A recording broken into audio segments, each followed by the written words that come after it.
اعوذ باللہ السمیع العلیم من الشیطان الرجیم بسم اللہ الرحمن الرحیم۔ تمام نبیوں کے سردار حضرت محمد صلی اللہ علیہ وآلہ وسلم اور تمام مذاہب کے سردار دین اسلام کے پیروکاروں، سلام علیکم طبتم۔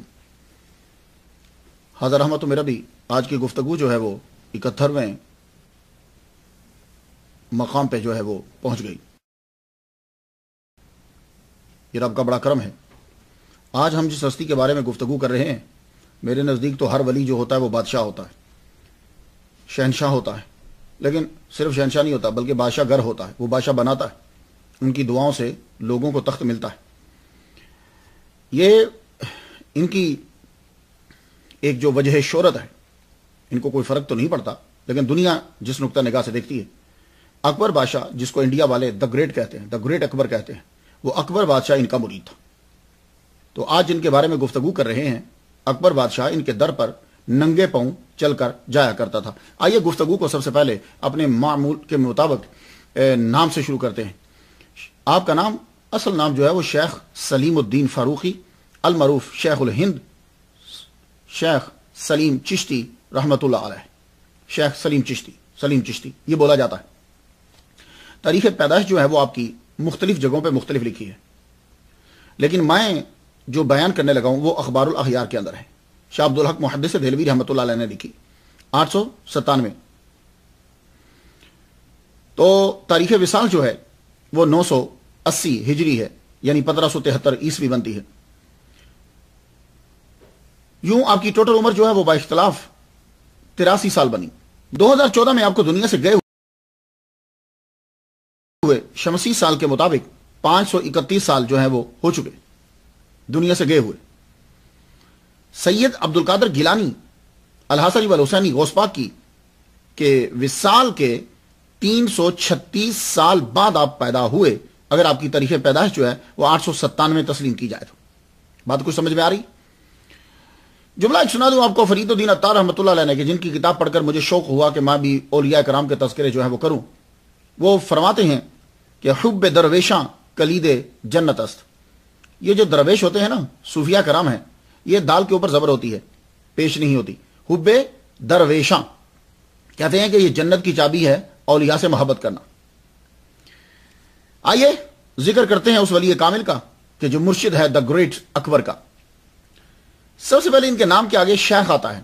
ویسے کچھ لوگ اس کو شیخ بھی پڑھتے ہیں، لیکن جب ولی کامل کے ساتھ آتا ہے تو میں اس کو شیخ پڑھتا ہوں۔ شیخ ویسے ایک ذات بھی ہے۔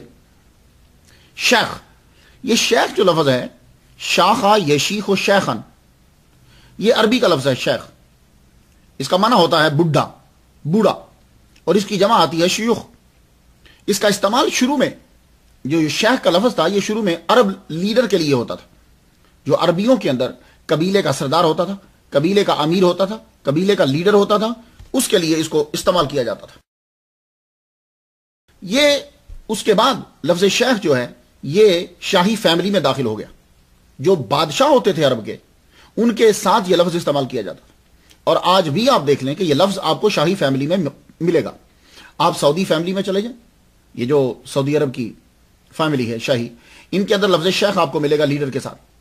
اس کے بعد آپ کویت جو ملک ہے، اس کی جو فیملی ہے شاہی، اس کے اندر دیکھیں، وہ جو اس کے ارکان ہیں، ممبر ہیں، اس کے اندر یہ لفظ آپ کو ان کے نام کے ساتھ ملے گا۔ اس کے علاوہ آپ بڑے حیران ہوں گے کہ لبنان کے اندر عیسائی حکمران جو ہیں، جو جنہوں نے رولنگ کی ہے، اس فیملی کے ساتھ بھی یہ لفظ شیخ لگتا ہے۔ اور پھر ایک اور بات کہ یہ لبنان میں ان لوگوں کو بھی شیخ کا ٹائٹل دیا گیا کہ گورنمنٹ عثمان امپائر، عثمانیہ سلطنت عثمانیہ تھی نا، مسلمانوں کی حکومت تھی، سعودی عرب پہ بھی تھی، یہ جتنے مڈل ایسٹ ہیں، مکہ مدینہ، یہ سب ان کے انڈر میں تھا۔ تو وہ ان کے ساتھ لڑ کے لبنان جب آزاد کروایا، غور سے سنیے گا، لڑ کر آزاد کروایا، تو جو لوگ عثمان امپائر کے ساتھ لڑے تھے، ان مجاہدوں کو بھی شیخ کا ٹائٹل دیا گیا۔ کچھ بات سمجھ میں آ گئی؟ عثمان امپائر مسلمانوں کو جنہوں نے مارا تھا، ان کے ساتھ بھی شیخ کا ٹائٹل ان کو دیا گیا۔ پھر یہ لفظ شیخ جو ہے وہ شاہی فیملی سے نکل کر علمی دنیا میں داخل ہو گیا۔ علمی دنیا میں جب یہ داخل ہوا تو پھر یہ بڑے بڑے جو علم کے بڑے ماہر ہوتے تھے، ان کے ساتھ لگایا جاتا تھا فضیلت الشیخ۔ شیخ بولتے تھے کہ جو علم کے اندر ماہر ہوتا تھا، شیخ الحدیث، شیخ القرآن، شیخ التفسیر. تو یہ لفظ شیخ علمی دنیا میں داخل ہوا. پھر جب یہ لفظ ٹریول کرتا کرتا ہندوستان کے اندر آیا تو یہاں آ کر زیادہ تر یہ لفظ اولیاء اور صوفیاء کے ساتھ استعمال ہونے لگے. جو روحانیت کے ماہر ہوتے تھے، جن کا روحانیت کے اندر بڑا مقام ہوتا تھا، ان کو تعظیماً جو ہے وہ لفظ شیخ، ٹائٹل شیخ کا دے دیا جاتا تھا. کچھ آپ کی سمجھ میں آیا؟ میں ایک دفعہ فرہنگ آصفیہ پڑھ رہا تھا، اچھی کتاب ہے، لکھنے والے بھی سید ہیں اور بڑے زبردست عالم ہیں. انہوں نے لکھا کہ شیخ جو ہے یہ اسے کہا جاتا ہے، اس بوڑھے آدمی کو کہا جاتا ہے، وہ عمر کے لحاظ سے گفتگو کر رہے ہیں، کہ جو 50 سے اوپر کا ہوتا ہے اور 80 سے نیچے کا ہوتا ہے. یہ انہوں نے عمر کے لحاظ سے گفتگو کی. لیکن میں آپ کو بتا دوں کہ میرے نزدیک اور تصوف کے اندر شیخ اس کو کہا جاتا ہے جو پاؤں کی ٹھوکر سے مردے کو زندہ کر دے. اب وہ مردہ دل ہو یا مردہ جسم ہو، یہ دونوں چیزیں ولی کامل کے پاس ہوتی ہیں. وہ مردہ دل ہو یا مردہ. اب دیکھیے جیسے شیخ عبد القادر گیلانی، یہ لفظ شیخ کا دبدبہ سمجھ میں آتا ہے نا. ایک تو عمر کے لحاظ سے بھی شیخ ہوئے، علم کے لحاظ سے بھی شیخ ہوئے، اور پھر اوپر سے مردے کو زندہ کیا، مردہ دلوں کو زندہ کیا. تو یہ شیخ کا ٹائٹل جو ہے تعظیماً دیا جاتا ہے، اور روحانیت کے اندر جس کا بڑا اعلیٰ مقام ہوتا ہے اس کو شیخ بولا جاتا ہے. انڈونیشیا کے اندر بھی لفظ شیخ ہے. آپ اگر انڈونیشیا میں جائیں تو وہاں بھی آپ کو لفظ شیخ ملے گا. وہ اپنے کہ انڈونیشیا کے اندر بھی تصوف ہے، ملیشیا کے اندر تصوف ہے، چائنا کے اندر تصوف ہے، یہ رشیا کی سٹیٹس کے اندر تصوف ہے، ہندوستان کے اندر تصوف ہے. یہ تصوف جو ہے وہ آپ کو ان علاقوں کے اندر نظر آئے. تو آپ کو شیخ کا ٹائٹل جو ہے وہ تعظیماً دیا گیا. آپ نے 24 سال کا عرصہ جو ہے وہ عرب دنیا کے اندر گزارا ہے، اس کے اندر عجم کی دنیا بھی شامل ہے. لیکن اللہ تعالیٰ کا خاص آپ کے اوپر کرم یہ تھا کہ مکہ میں حج کا موسم ہوتا تو مکہ میں پہنچ جاتے، اور میلاد النبی ہوتا تو مدینہ میں پہنچ جاتے. یہ آپ کا طریقہ کار تھا. اور 24 سال کا عرصہ تقریباً وقفے کے ساتھ، مسلسل نہیں، وقفے کے ساتھ آپ نے 24 سال کا عرصہ تقریباً جو ہے وہ عرب ممالک کے اندر جو ہے وہ گزارا. سلیم الدین. تو آپ کو معلوم ہے کہ میں آپ کو پہلے بتا چکا ہوں کہ پرانے دور کے اندر لفظ دین کا استعمال جو ہے وہ نام کے ساتھ ہوا، اور یہ ایک رواج بھی تھا اور ویسے بھی لوگ رکھتے تھے. تو اصل سلیم، یہ سلیم جو ہے یہ عربی زبان کا لفظ ہے. میں نے اس کے معنی تلاش کر رہا تھا تو مختلف جگہوں پہ اس کے معنی مختلف ملے. لیکن ایک بات یاد رکھیے کہ سلیم جو ہے قرآن مجید کے اندر 2 مرتبہ آیا، اور دونوں مرتبہ لفظ سلیم دل کے ساتھ آیا، یعنی دل کی صفت بنا ہے. قلب بقلب سلیم، قلب جو ہے وہ موصوف بنا اور سلیم اس کی صفت بنا. سلیم کا معنی جب بقلب سلیم یہاں استعمال ہوا، دل کی صفت بن کر آیا. تو اب میں ذرا مفہوم بیان کر دوں. وہ یہ ہے کہ یعنی وہ دل جو ظاہری اور باطنی عیوب سے پاک ہو، وہ دل بقلب سلیم، قلب سلیم کے ساتھ جو آیا. تو قلب سلیم ہوا ہے کہ جس کا ظاہر اور باطن جو ہے، ظاہر بھی پاک ہو اور باطن بھی جو ہے وہ پاک ہو. تو میں کہتا ہوں کہ اس میں بامسمہ ہیں شیخ الہند شیخ سلیم چشتی رحمۃ اللہ علیہ، کہ واقعی وہ سلیم ظاہر بھی پاک اور باطن بھی پاک آپ کا. اللہ اکبر جل شانہ. اور آپ کے نام کے ساتھ فاروقی آتا ہے. یہ فاروقی جو ہے وہ آپ کی حسب نسب، آپ کے شجرہ کی طرف اشارہ کرتا ہے. آپ حضرت عمر فاروق رضی اللہ تعالیٰ عنہ کی اولاد سے ہیں. تو یہ کیسے پتا چلا؟ تو شجرے میں جانے کی ضرورت ہی نہیں ہے. ہمارے پاس سب سے بڑی زبردست دلیل یہ ہے کہ شیخ سلیم چشتی رحمۃ اللہ علیہ بابا فرید الدین گنج شکر رحمۃ اللہ علیہ کی اولاد میں سے ہیں. اب بابا فرید الدین گنج شکر رحمۃ اللہ علیہ جو ہیں وہ حضرت عمر فاروق رضی اللہ تعالیٰ عنہ کی اولاد سے ہیں، وہ فاروقی ہیں. تو جب یہ ان کی اولاد ہوئے تو پھر ظاہر ہے کہ یہ فاروقی ہیں. تو فاروق جو ہے، لفظ فاروقی یہ اشارہ کرتا ہے اس جانب کہ شیخ سلیم چشتی رحمۃ اللہ علیہ جو ہیں ان کا خاندان جو ہے اس کا شجرہ نسب حضرت بابا فرید الدین گنج شکر رحمۃ اللہ علیہ سے ہوتے ہوئے حضرت عمر فاروق رضی اللہ تعالیٰ عنہ سے جا کر ملتا ہے. اس کے بعد آ جاتا ہے لفظ چشتی. لفظ چشتی آپ نے بڑا سنا، انڈیا والے تو بہت جانتے ہیں، دیوانے ہیں معین الدین چشتی. لیکن ہم جاننا یہ چاہتے ہیں کہ یہ لفظ شروع کہاں سے ہوا، کہاں سے شروع ہوا. تو یہ یاد رکھیے کہ چشتی جو ہے یہ یا تو نسبتی ہے. چشت اصل میں ایک شہر کا نام ہے. یہ کسی دور کے اندر تصوف کا مرکز ہوتا تھا. بلکہ مجھے تو یہ کہہ دینا چاہیے کہ چشت جو ہے یہ چشت جو ہے یہیں بڑے بڑے چشتیہ سلسلے کے بانی اور امام جو ہیں وہ یہاں ان کا اجتماع، یہاں یہ ان کا گڑھ تھا. اب یہ چشت ہے کہاں؟ افغانستان. موجودہ دور کے اندر افغانستان کا ہرات سے 177 کلومیٹر ایسٹ کی طرف جائیں تو یہ آپ کو چھوٹا سا شہر ملے. آج اگر آپ جائیں گے تو قبرستان ملے گا، 2 گنبد ملیں گے اور وہ بھی ٹوٹے ہوئے ہیں. لیکن ان سے یہ پتہ چل جاتا ہے کہ کبھی یہاں علم کا مرکز ہوتا تھا، کبھی یہ جگہ جو ہے وہ تصوف کا گڑھ ہوتا تھا. تو سب سے پہلے لفظ چشتی کس نے استعمال کیا؟ یہ یاد تو ہونا چاہیے.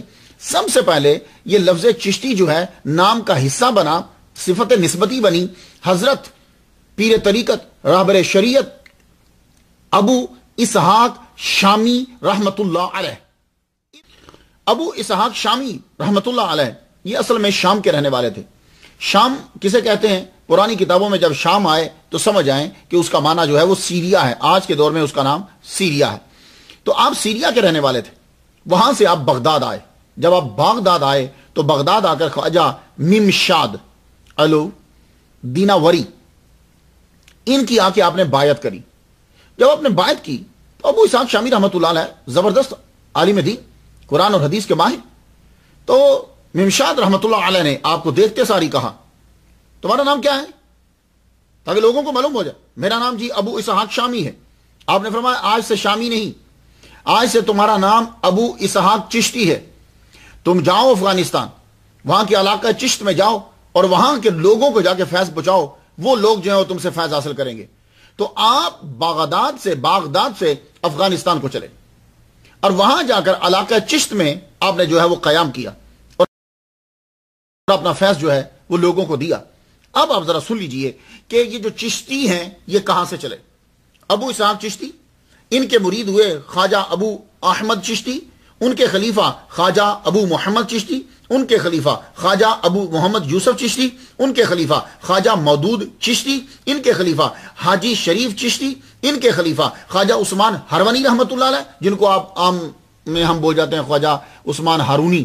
تو خواجہ عثمان ہرونی رحمت اللہ علیہ، ان کے خلیفہ خواجہ معین الدین اجمیری چشتی رحمت اللہ علیہ، ان کے خلیفہ خواجہ قطب الدین بختیار کاکی رحمت اللہ علیہ، ان کے خلیفہ بابا فرید الدین گنج شکر رحمت اللہ علیہ، ان کے خلیفہ خواجہ نظام الدین اولیاء رحمت اللہ علیہ، ان کے خلیفہ خواجہ نصیر الدین چراغ دہلی.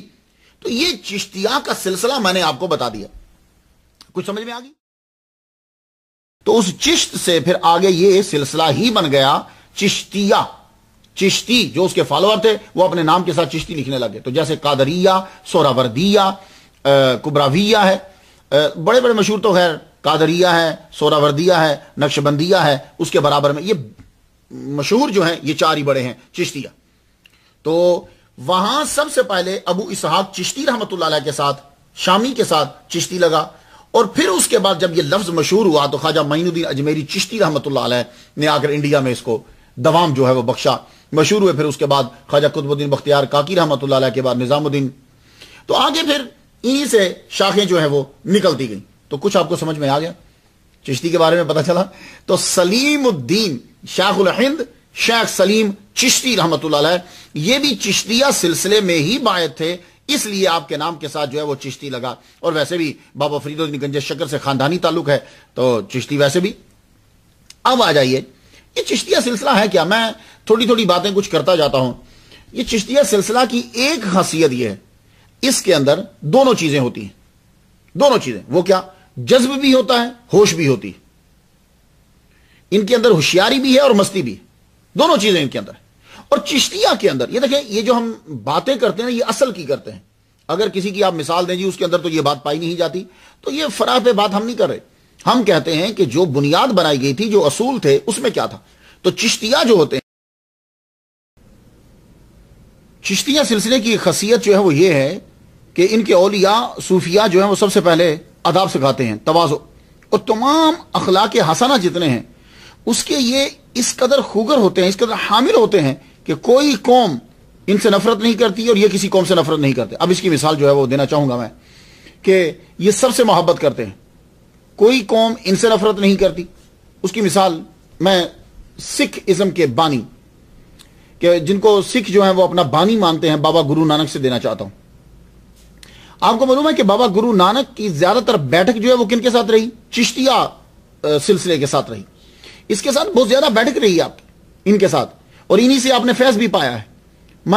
جب میں نے یہ سنا کہ بابا گرو نانک وہ بابا فرید الدین گنج شکر رحمت اللہ علیہ کے جو بابا فرید دوسرے ہیں، فرید ثانی جو ہیں، ان کے پاس بیٹھتے رہے، ان سے گفتگو ہوتی رہی اور وہ صوفیاء کرام کے پاس بیٹھا کرتے تھے. پھر مجھے شوق پیدا ہوا کہ میں بابا گرو نانک کے بارے میں جانوں. اس کے لیے پھر کیا ہوا کہ میں